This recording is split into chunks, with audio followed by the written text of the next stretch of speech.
Ang mabuting balita ng Panginoon ayon kay San Juan o kaya'y ayon kay San Lucas. Papuri sa iyo, Panginoon. Kaya't maraming taga-Jerusalem ang dumalaw kina Marta at Maria upang makiramay sa pagkamatay ng kanilang kapatid. Nang mabalitaan ni Marta na dumarating si Jesus, sinalubong niya ito, ngunit si Maria namay naiwan sa bahay. Sinabi ni Marta, "Panginoon, kung kayo po ay narito, buhay pa sana ang kapatid ko. Subalit, nalalaman kong kahit ngayoy, ipagkakaloob sa inyo ng Diyos ang anumang hingin ninyo sa Kanya. Muling mabubuhay ang iyong kapatid," sabi ni Jesus. Sumagot si Marta, "Nalalaman ko pong siya'y mabubuhay muli sa huling araw." Sinabi sa kanya ni Jesus, "Ako ang nagbibigay buhay at muling pagkabuhay.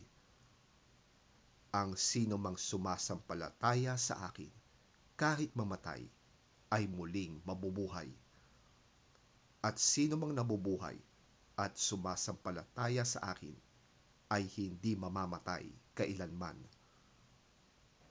Naniniwala ka ba sa sinabi ko?" Sumagot siya, "Opo, Panginoon.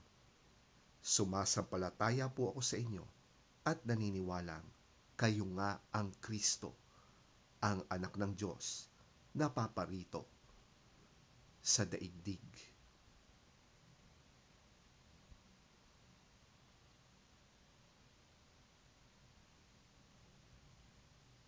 Si Jesus at ang kanyang mga alagad ay nagpatuloy sa kanilang paglalakbay at pumasok sa isang nayon. Malugod silang tinanggap sa tahanan ni Marta at ng kapatid niyang si Maria. Naupo ito sa may paanan ng Panginoon upang makinig sa kanyang itinuturo. Si Marta naman ay abalang-abala sa paghahanda, kaya't lumapit siya kay Jesus at dumaing, "Panginoon, baliwala po ba sa inyo na pinababayaan ako ng kapatid kong maghanda ng nag-iisa? Sabihan nga po ninyo siyang tulungan naman ako." Ngunit sinabi ng Panginoon sa kanya, "Marta, Marta, nababalisa ka at abalang-abala sa maraming bagay. Ngunit iisa lamang ang talagang kailangan. Mas mabuti ang pinili ni Maria at ito'y hindi aalisin sa kanya."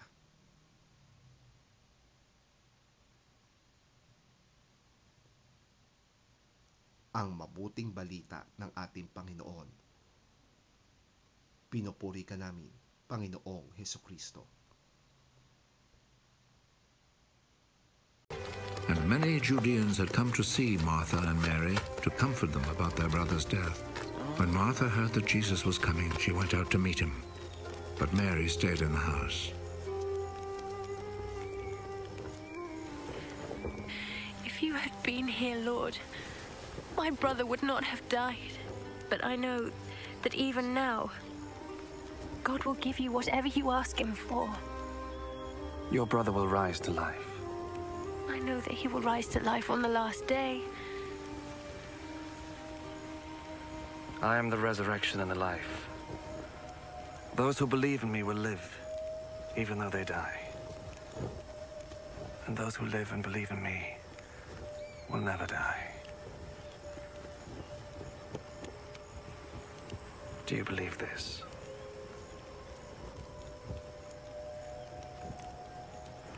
Yes, Lord. I do believe that you are the Messiah, the Son of God, who was to come into the world. As Jesus and his disciples were on their way, he came to a village where a woman named Martha opened her home to him.